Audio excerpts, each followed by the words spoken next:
Macro economics हमने कर लिया था। अब इंडियन इकोनॉमी में सबसे पहला एमसीक्यूज है। Dash sector was the primary focus of the great leap forward in China. अब ग्रेट लीप, इंडस्ट्रियल। हाँ, great leap forward in China, सबसे ज्यादा फोकस वहां पे किस पे था? Industries. Next, study the following picture. अब ये पिक्चर हमें क्या दिखा रही है कि इकोनॉमी में ग्रोथ हो रही है। Environmental crisis. हाँ जी, इन्वायरमेंटल क्राइसिस हो रही है कि स्मोक वगैरह हुई है। बहुत ज्यादा जो है स्मोक जो है फैक्ट्री से आ रही है, तो ये क्या हो रहा है? इन्वायरमेंटल क्राइसिस हो रहे हैं। नेक्स्ट, ये वाला उन्होंने विजुअल जो इम्पार्ट कैंडिडेट्स हैं उनके लिए है। Identify which of the following is not one of the strategy for sustainable development. अब इनमें से, इन ऑप्शन में से कौन सी स्ट्रैटेजी नहीं है सस्टेनेबल डेवलपमेंट की? Use of non conventional source of energy, use of non conventional. use of fossil fuels for transportation, use of traditional knowledge, use of organic compost manure। A part. नहीं, use of fossil fuels for transportation. अगर हम fossil fuel का transportation में use हाँ। करेंगे, उससे बहुत ज्यादा स्मोक होगा, और वो सस्टेनेबल डेवलपमेंट की स्ट्रैटेजी नहीं है।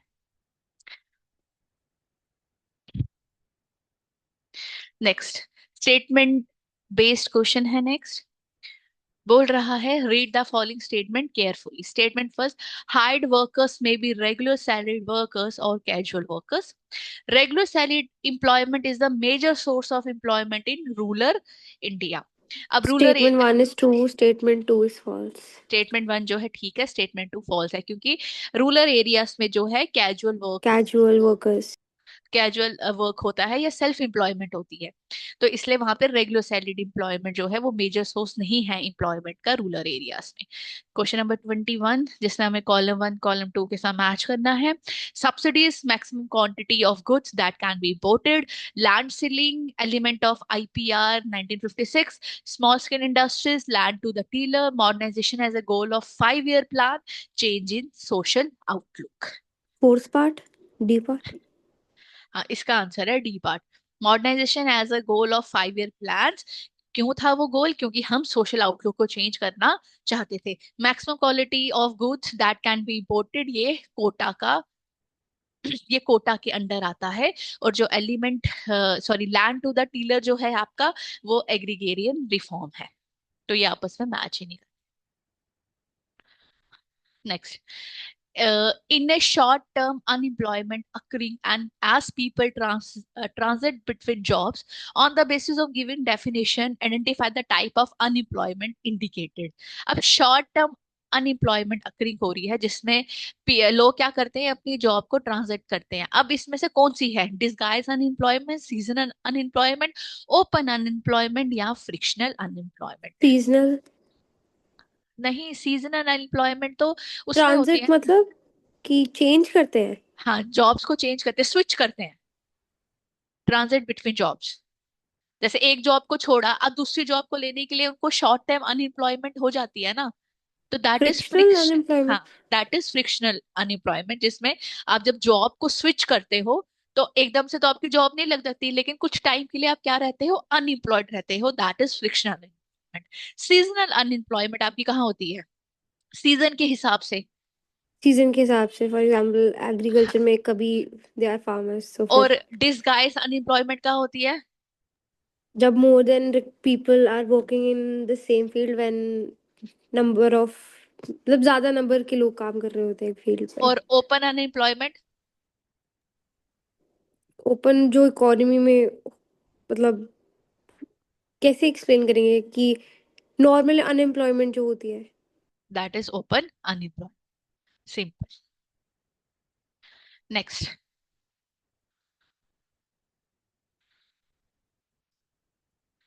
अब आ गया असर्शन और रीजन बेस्ड क्वेश्चन। असर्शन आपको दिया है, prior to economic reform public investment in social infrastructure by China resulted in better human development indicator HBI। चाइना इज ahead of India and Pakistan on many human development indicator. अब दोनों true हैं और are उनका करेक्ट एक्सप्लेनेशन है, या दोनों ट्रू हैं आर करेक्ट एक्सप्लेनेशन नहीं है, या तो एक ट्रू है एक फॉल्स है, या तो ए फॉल्स है और आर क्या है, ट्रू है। B part. हाँ, ए और आर दोनों ट्रू हैं, लेकिन ए में वो क्या बता रहा है, चाइना के इंफ्रास्ट्रक्चर के बारे में बता रहा है कि चाइना ने बेटर ह्यूमन डेवलपमेंट के लिए उन्होंने क्या करा, कुछ रिफॉर्म्स लाए। लेकिन जो रीजन है वो इसका पार्ट नहीं है। रीजन में वो बता रहा है चाइना आगे है और पाकिस्तान जो और इंडिया क्या है, वो पीछे है। तो इसका आंसर है B. Both A and R true, पर R is not the correct explanation of A. अब है रीड द फॉलोइंग इमेज, जिसमें आपको गवर्नमेंट यहाँ पे बनाई हुई है, इंपोर्ट्स बनाए हुए हैं और एक्सपोर्ट्स बनाए हुए हैं।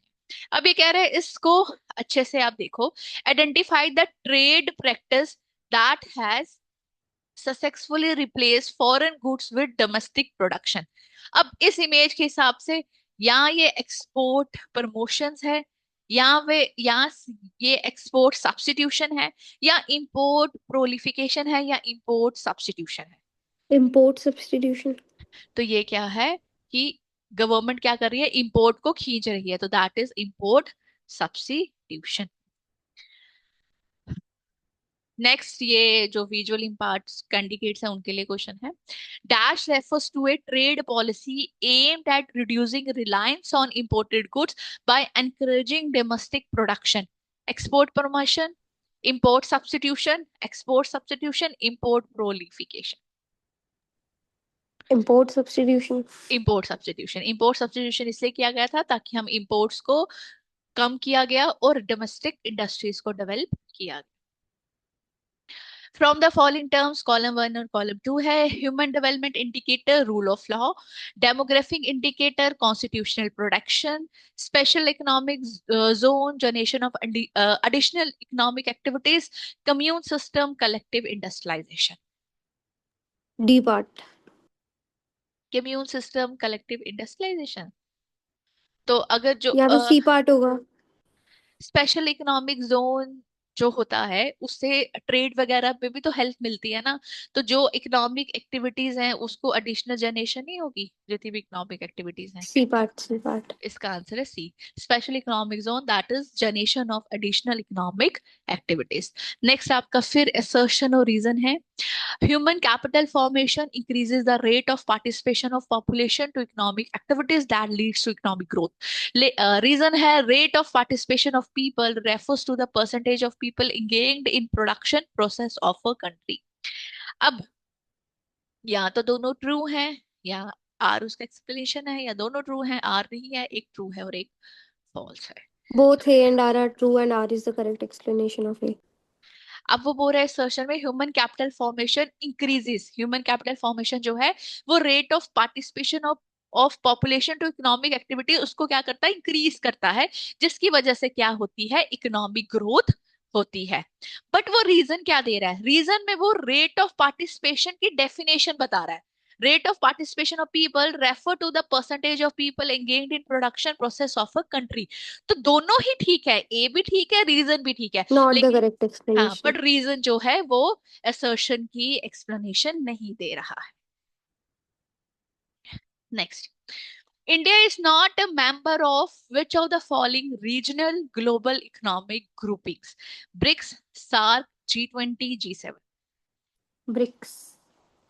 ब्रिक्स या सार्स, जो भी है इन दोनों में से एक होगा। इंडिया ब्रिक्स का भी मेंबर है, सार्क का भी, G20, G7 का मेंबर नहीं है, क्योंकि G7 में आपके डेवलप कंट्रीज आते हैं और इंडिया अभी भी डेवलपिंग इकोनॉमी है, डेवलप इकोनॉमी नहीं है। इसलिए इंडिया G20 का मेंबर है, जहां पे डेवलपिंग और डेवलप दोनों इकोनॉमी में। G7 में 7 मेंबर्स है जो सारे के सारे डेवलप इकोनॉमीज हैं, जो आपके हैं US, UK, कनाडा, फिर आपका फ्रांस, जर्मनी और इटली और जापान, सारे develop countries.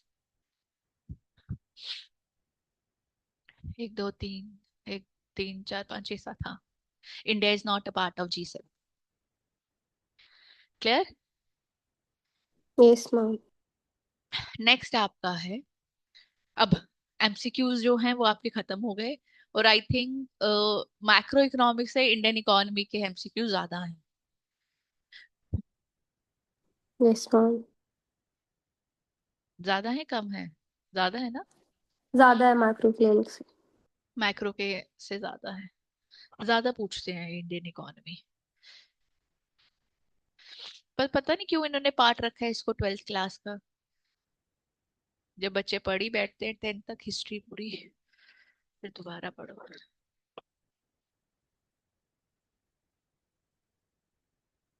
Next question number 28 के दो पार्ट हैं। Cooperativeness have received a setback during the recent past. Justify the given statement with valid explanation. जो cooperative societies बनाई गई थी रूरल पीपल्स के लिए, अब उन्होंने एक सेटबैक जो है उनको मिला ड्यूरिंग द रिसेंट पास्ट में। अब क्यों मिला? Justify the given statement with valid explanation. इस स्टेटमेंट को हमने जस्टिफाई करना है अपनी एक्सप्लेनेशन के साथ। एक तो कॉपरेटिव्स के पास फाइनेंशियल, उनके पास वीकनेस थी पूरे, वो उनके पास इतना फाइनेंस नहीं था। दूसरा, उनके पास एक तो मेंबर्स की पार्टिसिपेशन भी नहीं थी। और उनके पास जो बाकी बैंक्स थे वो इतने कॉम्पिटिटिव थे कि वो उनके साथ कंपटीशन भी नहीं कर पाए कॉपरेटिव्स। और आप फोर्थ आप लिख सकते हो कि उनकी मैनेजमेंट भी क्या थी, पुअर थी। Clear? Okay ma'am. B part है explain the reason behind less number of regular salaried employees in rural areas as compare to urban areas. तो क्या रीजन है इसके पीछे कि रेगुलर सैलरीड एम्प्लॉय जो है रूरल एरियाज में नहीं है उतने जितने की अर्बन एरियाज लिटरेसी रेट कम था, में। स्किल्स कम थी। और एग्रीकल्चर का भी डोमिनेंस था, एग्रीकल्चर में ज़्यादा पीपल इन्वॉल्व थे, उनकी इन्वॉल्व सोर्स थे। ऑफ इनकम ज़्यादा उसी में थी। और वहां पे लैक ऑफ इंडस्ट्रीज भी थी, ना कॉर्पोरेट सेक्टर Yes, था ma'am. ना इंडस्ट्रीज थी, उस वजह से भी रेगुलर साइड जो सैलरीड एम्प्लॉयड है वो वहां पे नहीं थी। और लो एजुकेशन और स्किल्स तो वैसे भी थी। 3 नंबर का क्वेश्चन, 3 पॉइंट्स, खत्म। Yes, ma'am. Next, trace the relationship between human capital and economic growth. अब ह्यूमन कैपिटल और इकोनॉमिक ग्रोथ के बीच में क्या रिलेशनशिप है? अगर आपको याद होगा ऊपर ही अभी हमने ना एक वो करा, assertion और reason. Human capital formation increases the rate of participation of population to economic activities and lead to economic growth. और नीचे उन्होंने आपसे सेम 3 मार्क्स का क्वेश्चन पूछ लिया कि trace the relationship between human capital and economic growth. तो उसी स्टेटमेंट से थोड़ा आपको पता चल गया होगा कि जितनी ह्यूमन कैपिटल फॉर्मेशन अच्छी होगी, जितना हम अपनी हेल्थ पे एजुकेशन पे इन्वेस्टमेंट करेंगे, उतनी ही इकोनॉमी की भी क्या होगी, ग्रोथ होगी। तो सिंपल सा रिलेशनशिप है ह्यूमन कैपिटल और इकोनॉमिक ग्रोथ के बीच। Yes, ma'am. तो आपको जो भी क्वेश्चंस आएंगे, अगर हम ये 2025 का पेपर देखें तो ऊपर उन्होंने रीजन असर्शन दिया हुआ है और आपको यहाँ पे क्वेश्चन भी पूछ लिया। तो एक बारी जब भी आप क्वेश्चंस को देखोगे, देखना कहीं आपको उन्होंने एमसीक्यूज में या असर्शन स्टेटमेंट्स में इसके रिलेटेड कुछ आपको लगेगा तो उसको जरूर रीड आउट कर लेना। अब 30th question, biopesticides help to reduce the ill impacts of green revolution on soil and water bodies while promoting sustainable development. Justify the given statement with valid explanation. कि बायोपेस्टिसाइड जो है वो हमें help करते हैं, रिड्यूस करते हैं इल impacts of green revolution का जो सॉइल पे और वाटर बॉडीज पे पड़ता था, और जिससे हम वाइल प्रमोटिंग सस्टेनेबल डेवलपमेंट। अब इस गिवन स्टेटमेंट को हम कैसे जस्टिफाई करेंगे अपने वैलिड एक्सप्लेनेशन के साथ? फर्टिलिटी मेंटेन करता था, और जो जैसे जो हार्मफुल केमिकल्स थे वो नहीं होते थे प्लांट, बायोपेस्टिसाइड से बने हुए प्लांट्स क्रॉप्स में, तो वो हेल्थ को भी ऑल्टर नहीं करता था ह्यूमंस की। तो और यही सब लिख सकते हैं कि बस उसके एडवांटेजेस लिख देंगे बायोपेस्टिसाइड्स के, कि और ग्रीन एवोल्यूशन के उससे क्या कहते हैं डिसएडवांटेजेस को लेके। और एक ये लिख सकते हैं कि जो ग्रीन रेवोल्यूशन में हम पेस्टिसाइड्स वगैरह यूज़ करते थे, वो जो वाटर था अंडर दी सॉइल बेड, वो सब पल्यूट कर देता था, बट बायोपेस्टिसाइड्स से वो पल्यूट नहीं होता था। हाँ, तो आप लिख सकते हो कि बायोपेस्टिसाइड जो थे वो इकोनॉमी क्या थे, इको फ्रेंडली थे, है ना। उसी की वजह से रिड्यूस हो गए, क्योंकि वो इको फ्रेंडली होंगे तभी तो जो इल इम्पैक्ट है ग्रीन रेवोल्यूशन का वो रिड्यूस होगा। दूसरा, जो बायोपेस्टिसाइड्स थे वो क्या करते थे, मेंटेन करते थे सॉइल फर्टिलिटी को, क्योंकि ग्रीन रेवोल्यूशन की वजह से HV सीड्स ये सब आए, बट उससे सॉइल की फर्टिलिटी खराब होगी। लेकिन बायोपेस्टिसाइड्स जो हैं वो सॉइल की फर्टिलिटी को भी क्या करते थे, मेंटेन कर। मेंटेन करके रखते थे। और तीसरा आप इसमें लिख सकते हो कि ये ह्यूमंस के लिए भी सेफ है, हमारी ह्यूमंस के लिए भी सेफ है और हमारी हेल्थ। बायोडाइवर्सिटी के लिए भी सेफ है। Yes ma'am. 3 पॉइंट्स, 3 नंबर का क्वेश्चन खत्म। नेक्स्ट है डिफाइन एब्जॉर्प्टिक कैपेसिटी। अब एब्जॉर्ब कैपेसिटी क्या होता है। पॉपुलेशन जो एक मतलब कितनी रह सकती है, एक एनवायरनमेंट मेंटेन करके रख सकती है। ठीक है, और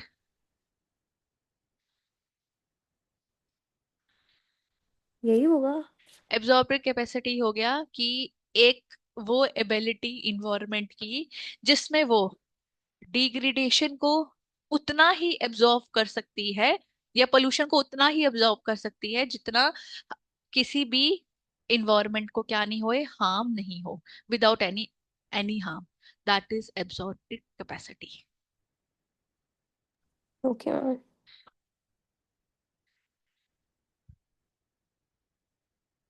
31, 32, 33। मन्नत, ये फोर्थ 4 क्वेश्चन हम कल करें, 31, 32, 33, 34। Sure ma'am. ठीक है, क्योंकि पावनी का मैसेज आ रहा है मुझे, 1 मिनट, पावनी की भी क्लास लेनी है।